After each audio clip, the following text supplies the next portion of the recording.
How we doing this morning? Well, it may seem a little irregular, but we're already in seed planting mode. We have been doing some prep for the last week or three, probably three, and so here we are the week between Christmas and New Year's.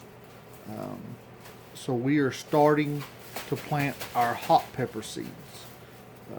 I've already got one tray planted behind me. Those are 200 cell trays, so there's 200 plants, 10 of each variety. Some of those we won't use 10 of, so we'll offer those for sale. Some of those we will use 10 of because they're just that popular. We've got some new varieties right now that we're putting into the soil, and as well as some of our tried and true varieties, and a few of our crosses that we're working with. We've got some F2s going into the ground that we're really excited to see. Plan on growing out quite a few plants of those. And yes, this is too early for the average person to start their pepper seeds, but we do have the ability of a heated greenhouse to work with, and we do have a grow room that we are working with also. Hopefully have some new LED lighting here for that in the next 30 days. So that should be about right for when these seedlings will need that LED lighting, because you can start seedlings very well on fluorescent lighting and basic LED lighting, but you really need a full spectrum light in order to get the best growth out of your plant. And we not only start plants early for us. Now these are primarily for us. So we'll have early peppers in the spring instead of having to wait way up into the season. So we'll have it for us, for our farmers market, and so on and so forth. But we also will be starting here in about 3 more weeks. We'll be starting our peppers for our online sales through our website, which is Tiffany tries to link that below. Our website is a different chick farm and orchard.com, and we specialize in heirloom tomatoes. As of course Orchard, we specialize in apples. We have a lot of heirloom apples, over 250 varieties actually at this time, pushing 300.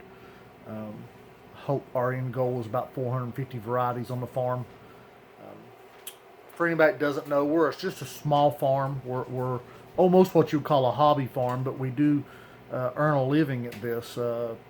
Part of our income is based on this farm. If it's not for it, we don't make a living.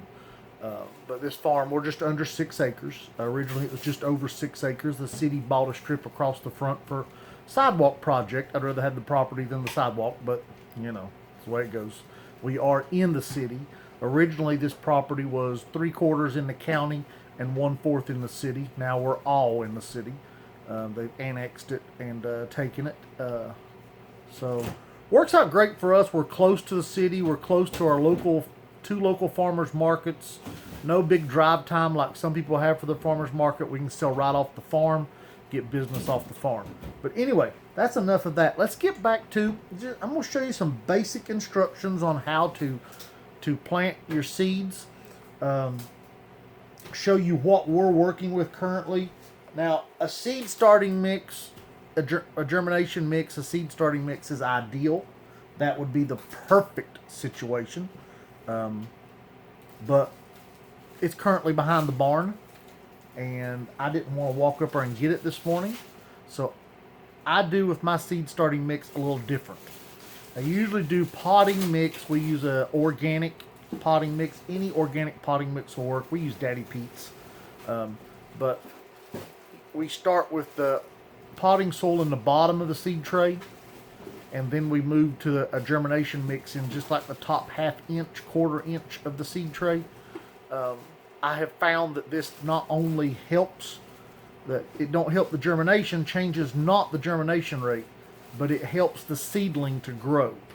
and it helps you not to have to start fertilizing with a liquid fertilizer as quickly. Liquid fertilizers are not cheap. Plus, it's another thing that you got to add to your week's work. And I'm not know about you, but we have enough work that we don't need to add extra to our week. What do you say, Tiffany? Enough work, don't need extra work? That's for sure. See, Tiffany agrees. So, anyway, that buys us a few extra weeks for the roots of the plant to dig into that fertilizer and to grow. It seems to work really well with our tomatoes, our peppers. We're doing it right now on greens, lettuce, brassicas, and stuff. It's working. I'm just not sure I see as big a difference as I do with the tomatoes and the peppers. The big difference there. So anyway, let's get on to the video. Like I said, we are using just a high quality potting soil.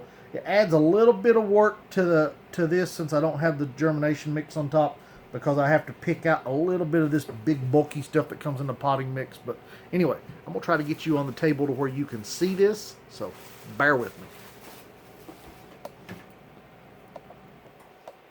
This way you can see what I'm doing instead of me. So, what we got, as I said before, is a 200 cell tray. Now, I've got some high-tech equipment that you have to plant seeds. It may not be worth your investment. You may want to seriously reconsider whether you're going to actually start seeds at home, because it's rough. You need a pencil. You know, most of the time they tell you to use a number 2. I found out that doesn't really matter. But anyway, we need something with a point is what we're driving at here. A pen doesn't work because if you use an ink pen, you end up with dirt up in the end of the pen. But a pencil, you can continue to do this with. And so, I'm going to start here in the middle where you can see I normally start on the end.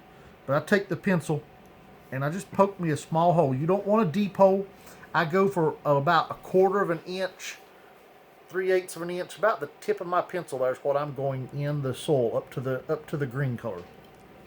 And so I go ahead and I do these one row at a time.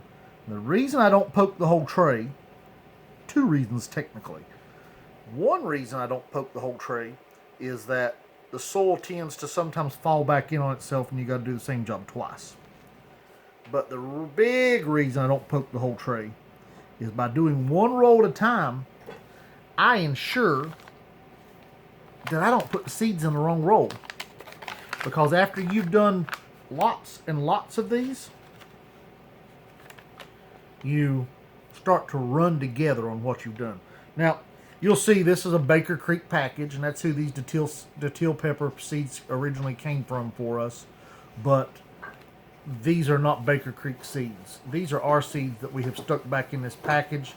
Now we are going away from, this was cool in the beginning when we only had a few varieties, and even when we got up to 40 or 50 and even 60 varieties of peppers, this was still cool. But this has become a storage headache now. So we're going away from these big packages, and we're going to, let's see if I can get one without making a mess here. We're going to the same package that we sell our seeds in.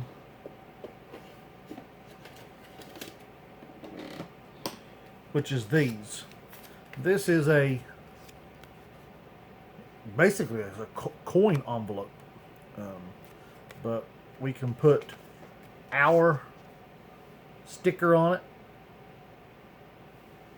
And they have a sticky in like an envelope that you lick to seal. And this is what we sell our seeds in, and that's what we're going to with our seeds. So, and then we use this for anything we got that's big and bulky. We use a plastic bag, small Ziploc bag.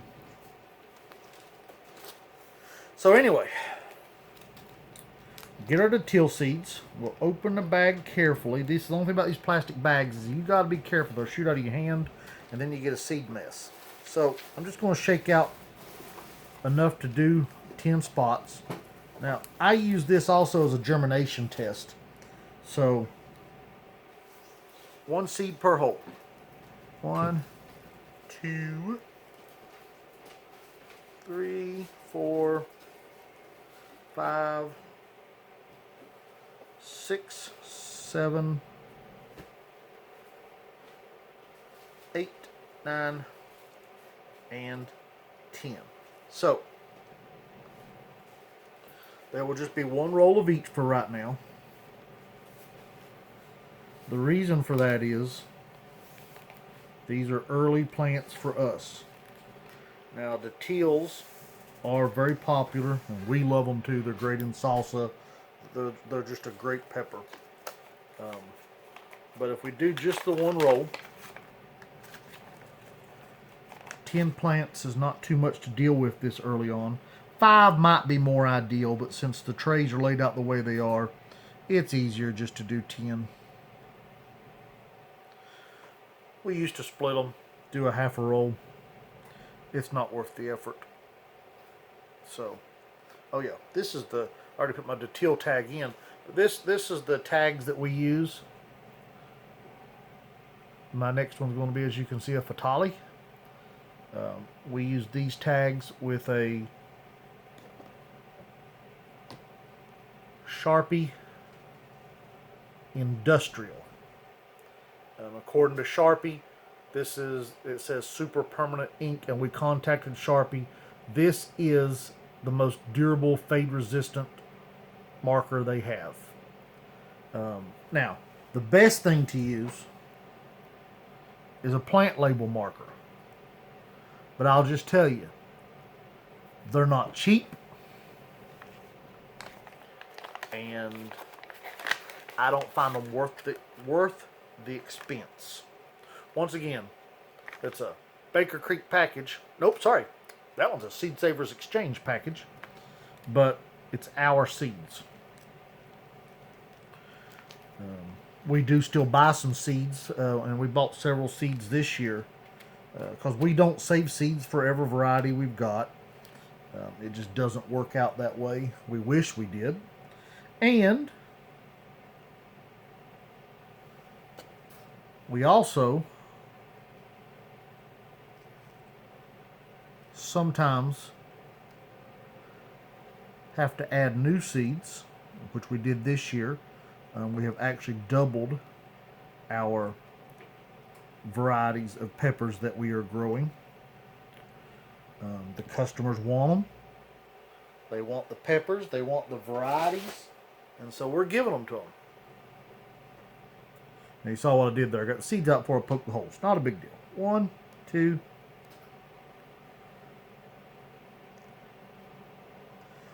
Stuck to my hand. 3, 4,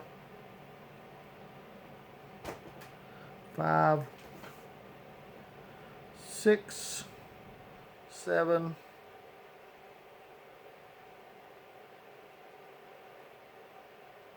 8. Those are stuck together. 8, 9, and 10.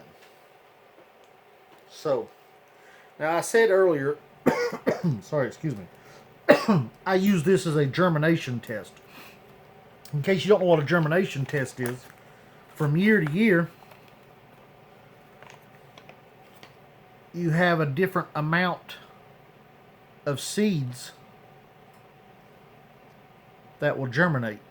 And every now and then you have a bad batch of seeds, you know, whatever. You did something wrong. You saved them all from one pepper, and it wasn't as nice as we thought it was. It looked good, but they didn't germinate. We had that problem last year on Italian pepperoncinis. They had about a 50% germination rate, which was fine. We still used them for us. And we just put 2 seeds in each hole after we found out the germination rate was bad. And then I had another pepper last year, Corna de Toro.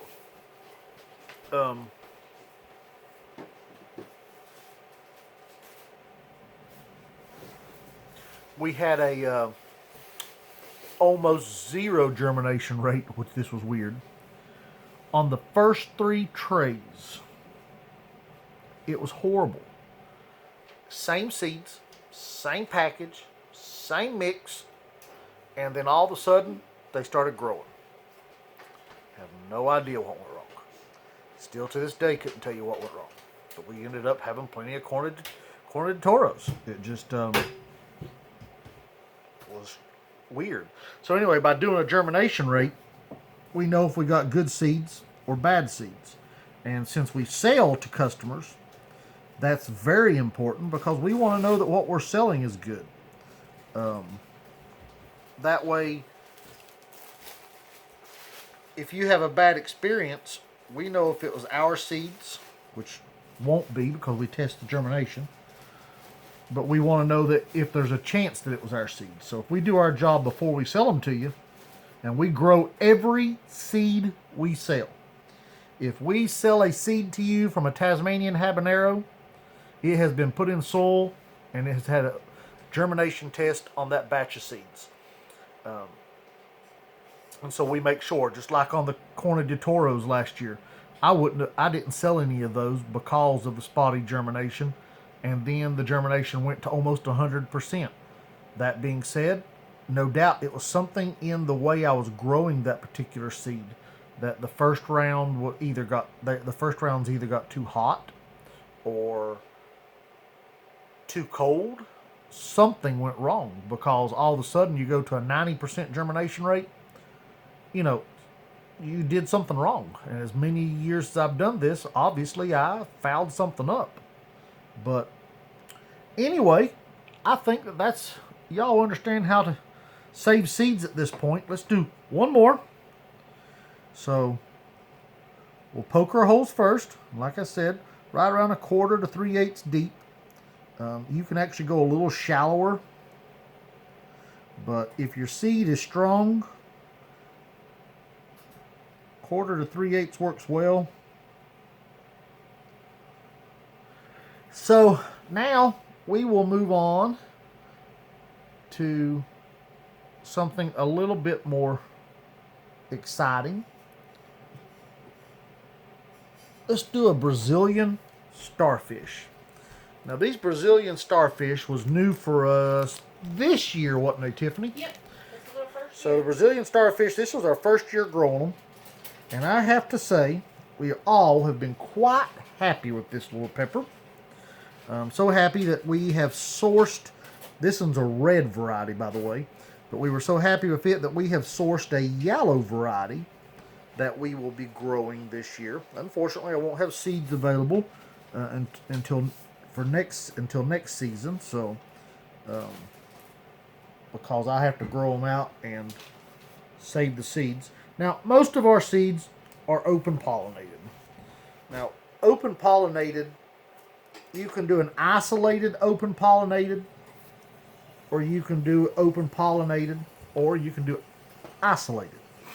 Now, ours are strictly open pollinated except for a few varieties. We try, now next year we'll be doing more of them isolated, but that's another story. But we try to isolate a few peppers every year and save seeds from those peppers to replenish what we grow from so our seeds stay pure. This year we isolated some notapinos, which is a heatless jalapeno. We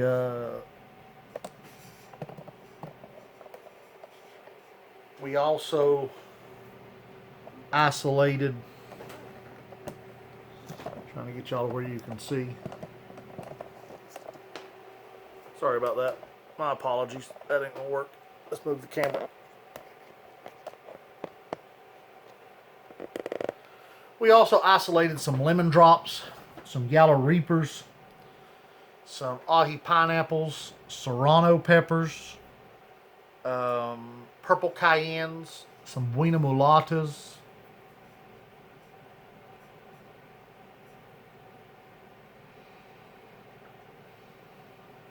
I think that's about it. Maybe it may have been a couple more, but we isolated some so that we would have a better better stock to work with. So now this year, all the jalapenos that we will be growing in our field will be off of a isolated seed. And so therefore the next generation is extremely likely to still be a jalapeno. But the fact that it's open pollinated means that you have a chance of a cross. We grow, just to tell you how that kind of works, and like I said, we do some replenishing of our stock and so forth, so that changes the way things work. But we grow, this year we grew about 450 pepper plants. Last year 250 to 300, and we had 5, 6, 7, 8 or 9 crosses. Now that being said, 5 of those crosses were from seeds that we received from someone else the year before that were not what they were supposed to be. And they were not a known variety of pepper. But we liked the pepper a lot. So we intentionally planted seeds from one pepper and grew them out, which grew out into two different varieties of peppers.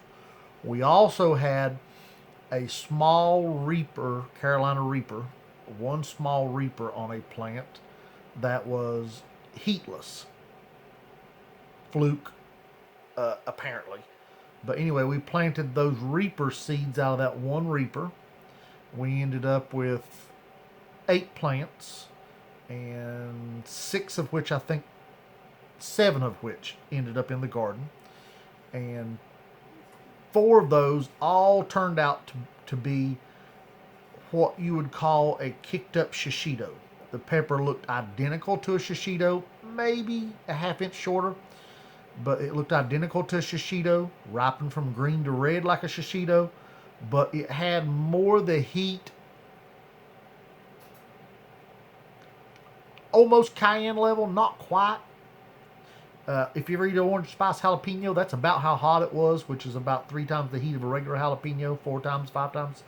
So definitely kicked up. And then we had a couple, one of them was very undesirable. It was an ugly variety. Taste wasn't good. It just didn't turn out. And then the other ones actually turned out to be very nice. We ended up with a bell pepper type setup that was had some heat to it. We liked that.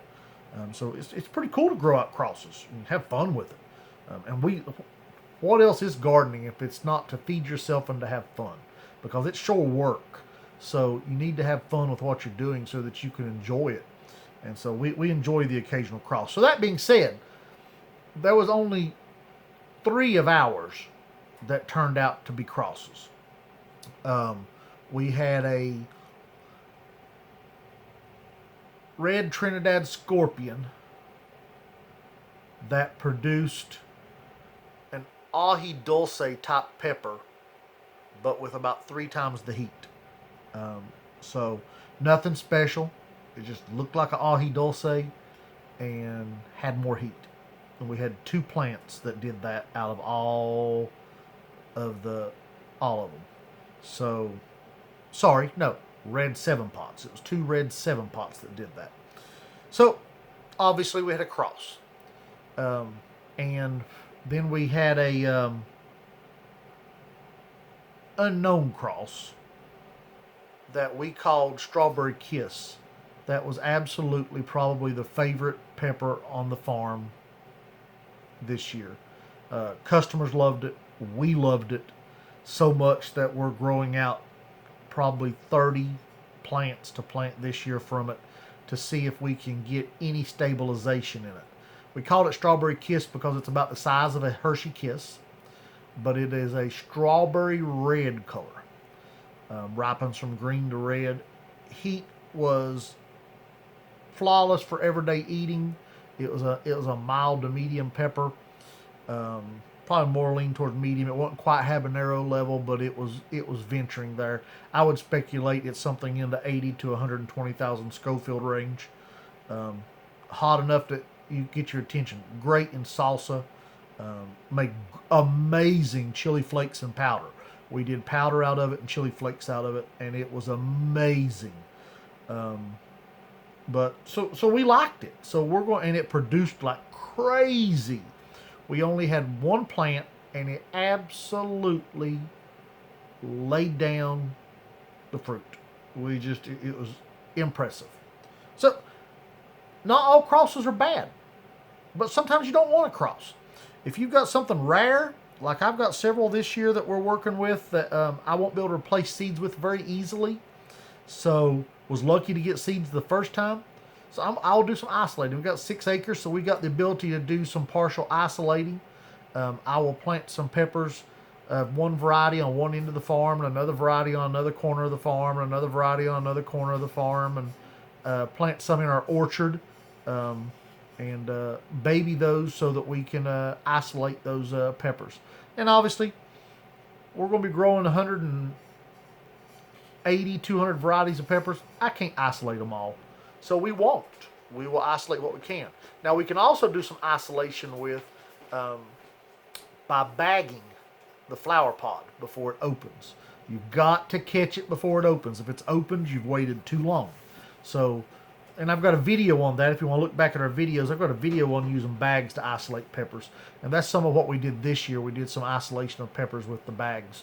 And that works very well. So, anyway, that's it. I hope y'all have a wonderful day and a wonderful new year.